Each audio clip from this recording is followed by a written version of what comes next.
Look at this mountain slope in the Tigray region in Ethiopia. And here it is 4 years and 80,000 trees later. It might not look like a big transformation, but getting those trees to grow there was a mammoth task. These trees were planted in some of the harshest conditions imaginable: dry, rocky, steep mountains in crazy hot weather. But we need trees on mountain slopes. When it rains, tree roots help stabilize the soil. Without trees, the soil would just be washed all the way downhill by the water, causing landslides and slowly eroding the mountain, which is what has been happening here. Tree roots also filter water, making sure the local population and animals have clear, safe water to drink. Also, the fact that those trees are still thriving there after 4 years is not a given. Wherever forests disappear, it's because people rely on them for charcoal farming or grazing. And there's lots of communities around those slopes who rely on exactly this.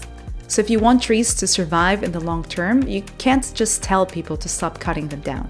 You need to find alternative livelihoods for people, which is exactly what our partner, Green Ethiopia, is doing here. They plant those trees you just saw on the mountain slopes, but also further down in people's personal plots, so they can use them for charcoal along with some crops that they can rely on instead of the forests that we're trying to bring back. And finally, the project wouldn't be what it is without the local communities themselves. This man, for example, roams those slopes every day to remind his and neighboring communities not to let their animals graze there.